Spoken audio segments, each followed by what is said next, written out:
Hello friends, welcome to dbase cloud. मेरा नाम भावेंद्र रघुवंशी है।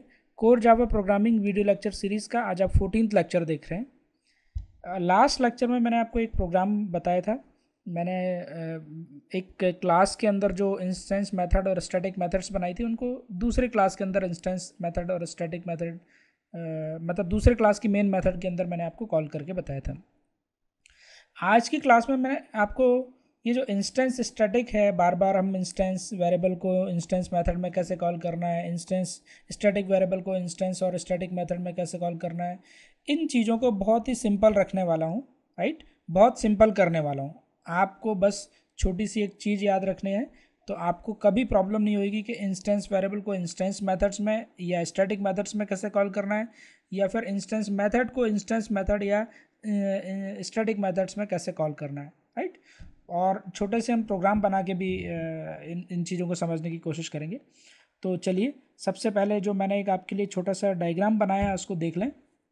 देखिए, मैंने ये जो डायग्राम बनाया है जो आपके स्क्रीन पे आपके सामने है, इसमें मैंने दो चीज़ों के लिए बनाया है। एक तो मैंने बनाया है जो सबसे पहले calling instance and static variables inside instance and static methods. मैंने आपको बताया था वेरिएबल्स दो तरह के हो सकते हैं, इंस्टेंस वेरिएबल और स्टैटिक वेरिएबल। वैसे तो तीन तरह के वेरिएबल होते हैं, लोकल वेरिएबल भी होता है, लेकिन जो कन्फ्यूजन क्रिएट होएगा वो आपको इंस्टेंस और स्टैटिक में होएगा हमेशा। तो इसलिए मैं यहाँ पर बता रहा हूँ कि इंस्टेंस वेरिएबल को स्टैटिक और इंस्टेंस मेथड में कैसे कॉल करना है। राइट, और दूसरा जो डायग्राम है वो बता रहा है कि इंस्टेंस मेथड या स्टैटिक मेथड को इंस्टेंस मेथड या स्टैटिक मेथड में कैसे कॉल करना है।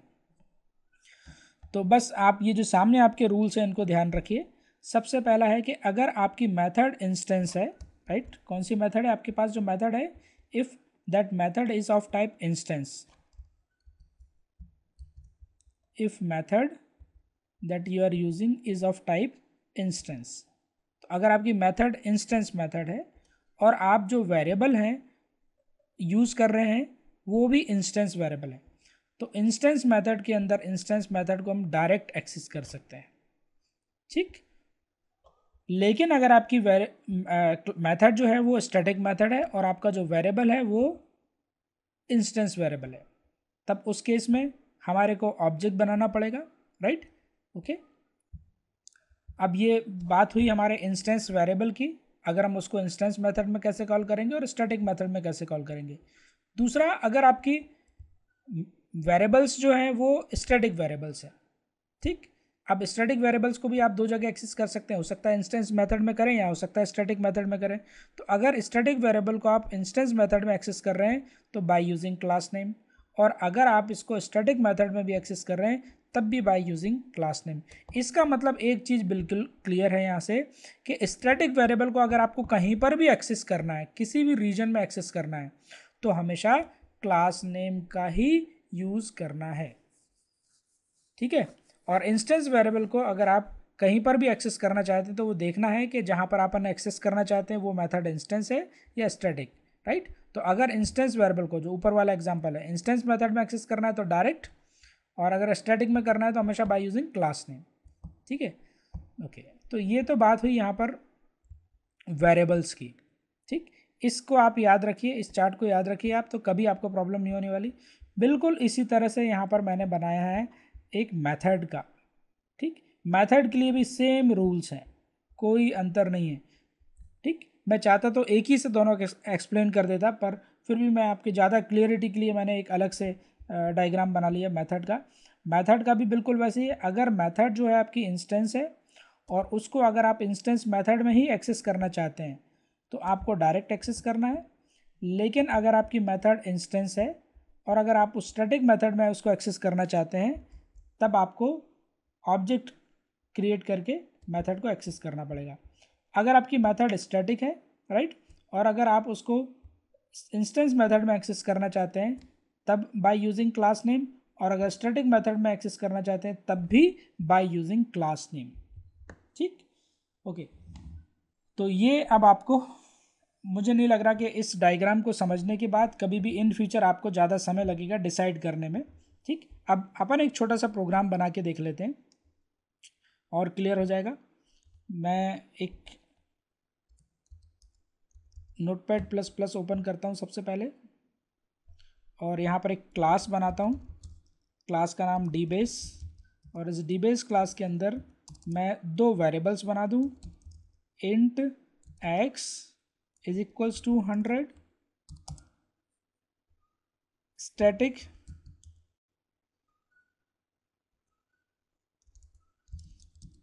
int y is equals to 200।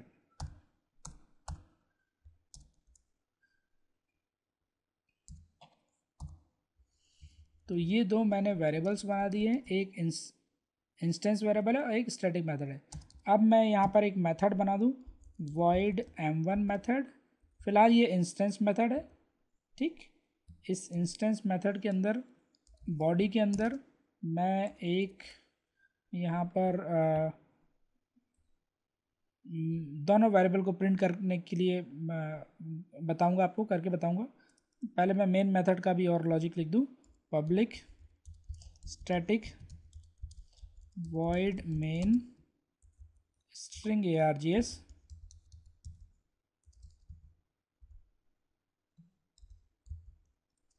ठीक, ओके। अब हम इन दोनों वेरिएबल्स को इस मेथड में एक्सेस करना कैसे है वो देखना चाहते हैं। तो सबसे पहले मैं इस मेथड के अंदर इंस्टेंस वेरिएबल को कैसे एक्सेस करना है। तो देखिए, क्योंकि ये वेरिएबल इंस्टेंस है और ये मेथड भी इंस्टेंस है, तो अपन इसको डायरेक्ट एक्सेस कर सकते हैं। तो मैं यहाँ पर इसको प्रिंट करके बताता हूँ, system dot out dot println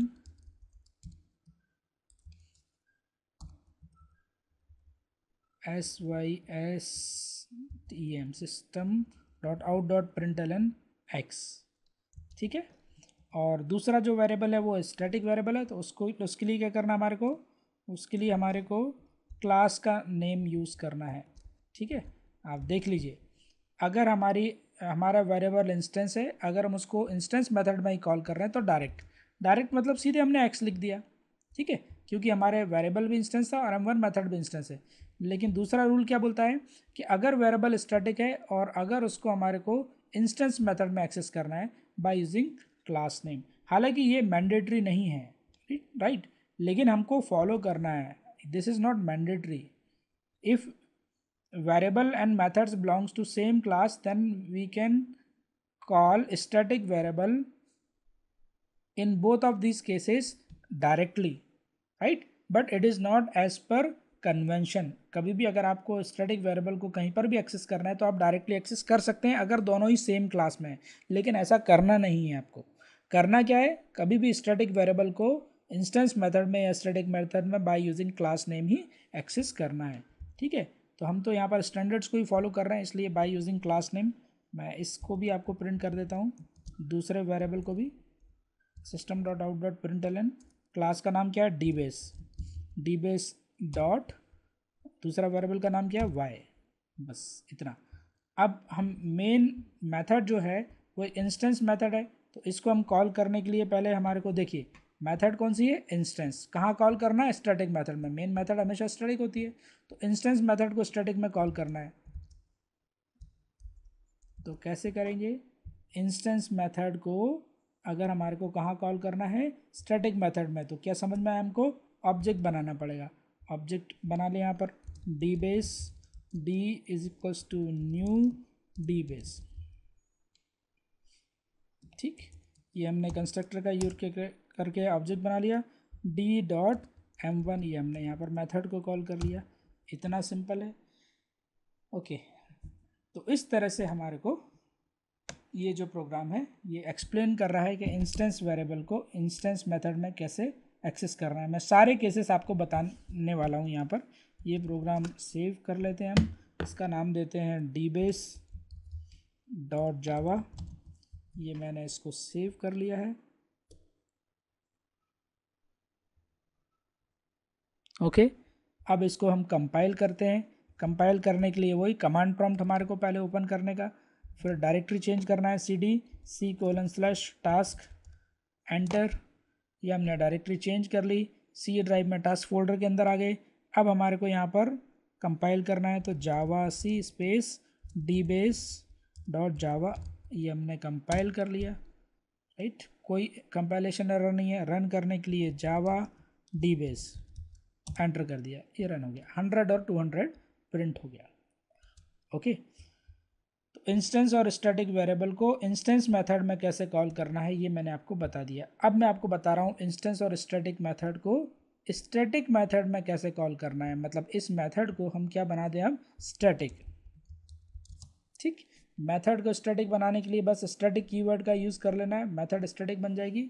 okay, अब हम देखते हैं यहाँ पर पहले हमारे चार्ट में कि क्या प्रोसीजर फॉलो करना है। If variable is instance, right, and we want to access it inside instance static method, sorry, then we have to create an object at first। okay, तो अपन सबसे पहले यहाँ पर देख लें कि जो हमारे को वेरिएबल एक्सेस करना है x, अगर हमको स्टैटिक के अंदर एक्सेस करना है तो पहले अपने को ऑब्जेक्ट बनाना पड़ेगा क्लास का, डीबेस क्लास का। Dbase D is equals to new dbase, ये हमने ऑब्जेक्ट बना लिया। और अब यहाँ पर हम ऑब्जेक्ट का नाम ले लें d.x। ओके, अब दूसरा हमारे को स्टैटिक मेथड को कॉल करना है, राइट, स्टैटिक वेरिएबल्स को कॉल करना है स्टैटिक मेथड के अंदर। तो फिर से यहाँ पर देख लें क्या है rule. If variable is of type static and we want to access it inside static method, okay, then we have to use class name. तो ऑलरेडी हम उसको क्लास के नेम से ही कॉल कर रहे हैं, ठीक, तो इसलिए कोई प्रॉब्लम नहीं है। लेकिन अब बात होती है कि m1 मेथड को मेन के अंदर कैसे कॉल करें। तो अब यहाँ पर हमारे को मेथड वाले चार्ट पे जाना पड़ेगा। मेथड कौन सी है, स्टैटिक, ठीक, और कॉल कहाँ करना है हमारे को, इसको स्टैटिक मेथड के अंदर। तो स्टैटिक मेथड को कहाँ कॉल करना है, स्टैटिक मेथड के अंदर कॉल करना है। तो कैसे करना है, by using class name. Okay, तो यहाँ पर क्लास का नाम क्या है, क्लास का नाम यहाँ पर है डीबेस। ओके, तो अब ये ऑब्जेक्ट रेफरेंस की यहाँ ज़रूरत नहीं है, सीधे अपन क्या करेंगे, क्लास का नाम डीबेस डॉट m1। ठीक, ये हमारा छोटा सा प्रोग्राम है, इससे हमने देखा कि किस तरह से इंस्टेंस स्टैटिक वेरिएबल को हम स्टैटिक मेथड्स में एक्सेस कर सकते हैं। कंपाइल हो गया प्रोग्राम, रन करके देख लें, जावा डीबेस, ये हमने इसको रन कर लिया, आ गया 100 और 200, राइट, क्लियर है पूरा। ओके, आई थिंक ये वेरिएबल का कंसेप्ट तो आपको क्लियर हो गया। अब ज़रा हम यही चीज़ मेथड्स पे अप्लाई कर लें। तो मैं यहाँ से वेरिएबल हटा रहा हूँ फ़िलहाल, दोनों ज़रूरत नहीं है मुझे। मैं यहाँ पर मेथड्स बना लेता हूँ, दो मेथड्स।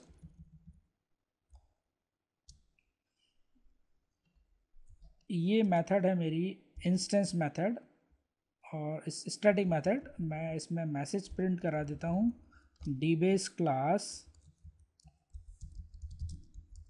Static method.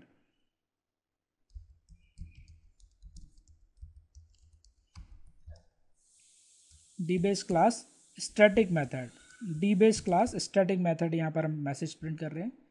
अब हम एक इंस्टेंस मेथड और बना लेते हैं, राइट, मैंने इसी को कॉपी पेस्ट कर लेता हूँ नीचे, और सिर्फ मेथड के नाम में चेंज कर देता हूँ m2। इसको मैं पहले वाले में मैसेज थोड़ा सा कर देता हूँ, dbase class m1 static method, और दूसरे वाले में मैं चेंज कर देता हूँ डीबेस क्लास, क्योंकि इंस्टेंस है तो स्टैटिक कीवर्ड यहाँ से हटाना पड़ेगा, डीबेस क्लास m2 इंस्टेंस मेथड। तो हमारे पास जो डीबेस क्लास है उसके अंदर हमने दो मेथड्स बना लिए, ठीक, ओके, एक मेथड हमारी इंस्टेंस है और एक मेथड हमारी स्टैटिक है। पूरा प्रोग्राम आपके सामने है। अब हम सबसे पहले m2 मेथड को m1 मेथड के अंदर कॉल कैसे करना है ये देख लें, राइट। तो क्योंकि m2 मेथड इंस्टेंस मेथड है और हम इसको कॉल करना चाहते हैं m1 मेथड के अंदर, हालांकि आप ये सीख चुके हैं, राइट, फिर भी ये मेरी रिस्पॉन्सिबिलिटी है कि मैं इसको एक बार और बताऊं, समझाऊं आपको, आगे चल के ये चीज़ें कभी भी कन्फ्यूजन क्रिएट ना करें, इसलिए मैंने इस क्लास को यहाँ लेकर आया हूँ आपके सामने। तो अब हम क्या करना चाहते हैं, यहाँ पर इंस्टेंस मेथड को स्टैटिक मेथड के अंदर एक्सेस करना चाहते हैं। तो इंस्टेंस को स्टैटिक के अंदर हमारे को कैसे एक्सेस करना है, ज़रा हम जल्दी से देख लें। यहाँ पर if method is of type instance and we want to access it inside static method, then we have to create an object. Okay, good. तो अब यहाँ पर अपन ऑब्जेक्ट बना लें. ऑब्जेक्ट बनाना है किसका? डीबेस क्लास का. Dbase D is equals to new dbase. ये हमने ऑब्जेक्ट बना लिया और अब हम यहाँ पर कॉल कर लें d.m2. ये हमने मेथड को कॉल कर लिया. ठीक है. और m1 मेथड हम ऑलरेडी मेन मेथड में कॉल कर चुके हैं. ओके. m1 मेथड ये आपको मालूम है कि इस केस में स्टैटिक है और हम मेन मेथड जो है हमारी वो भी स्टैटिक है, इसलिए हमने इसको कैसे कॉल करा है? यहाँ पर डायरेक्ट कॉल करा है. प्रोग्राम को मैं सेव कर दूँ, मैं दोबारा से इसको कंपाइल करूँ और मैंने इसको रन कर दिया. आ गया डीबेस क्लास m2 मेथड और static dbase class m1 static method. आप प्लीज़ इसका फ्लो अब खुद से समझने की कोशिश करें. राइट, मैंने ये आपके सामने दोनों मैसेजेस रख दिए हैं. राइट, आप इसका फ्लो खुद समझने की कोशिश करें. ओके, तो एक पार्ट तो हमने क्लियर कर लिया. हमने यहाँ पर क्या करा? स्टैटिक मेथड के अंदर इंस्टेंस मेथड को कॉल करके देखा. ठीक. अब मैं थोड़ा सा चेंज कर देता हूँ यहाँ पर. अब मैं क्या करता हूँ? m1 मेथड को m2 के अंदर कॉल करके आपको बताता हूँ. ठीक है. ओके, तो अब m1 मेथड को m2 के अंदर कॉल करना है, या फिर एक काम करते हैं, ऐसा ना करके मैं m1 मेथड को अब बना देता हूँ इंस्टेंस. ठीक है. और m2 मेथड को बना देता हूँ स्टैटिक. ठीक, ये वही बात हो गई. अब हम क्या कर रहे हैं? यहाँ पर स्टैटिक मेथड को कहाँ पर कॉल कर रहे हैं? इंस्टेंस मेथड के अंदर. तो स्टैटिक को इंस्टेंस में कैसे कॉल करना है ज़रा हमारे डायग्राम से देख लें. If method is of type static and we want to call it inside instance method, then we have to use class name. Very good. तो हमारे को यहाँ पर m2 मेथड को कहाँ पर कॉल करना है? m1 के अंदर. m1 is instance but m2 is static. तो अब हमारे को यहाँ पर m2 को कॉल करने के लिए क्या ऑब्जेक्ट की ज़रूरत है? बिल्कुल नहीं. हमारे को कैसे कॉल करना है? By using class name. तो class name is what? dbase dot m2. ठीक.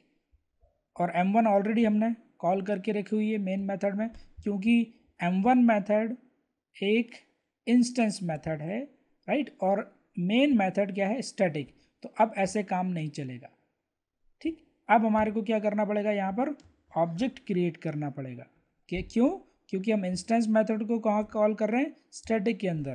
तो आप चाहे तो यहाँ से देख लीजिए, अगर आप इंस्टेंस मेथड को कहाँ कॉल कर रहे हैं? अगर आप इंस्टेंस मेथड को स्टैटिक के अंदर कॉल कर रहे हैं तो हमारे को क्या बनाना पड़ेगा? ऑब्जेक्ट. ठीक. तो मेन मेथड में अब हमारे को ऑब्जेक्ट बनाना पड़ेगा.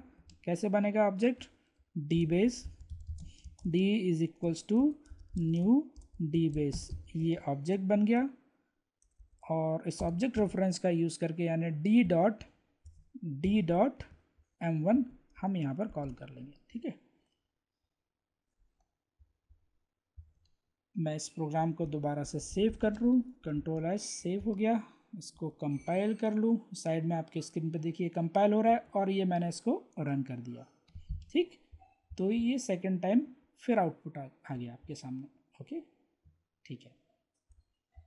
आई थिंक कि आपको ये पूरा प्रोग्राम समझ में आया और आप इसकी हेल्प लेकर कभी भी अगर कन्फ्यूजन हो रहा होगा तो आप इस दोनों डायग्राम से आप अपने कन्फ्यूजन को दूर कर लेंगे.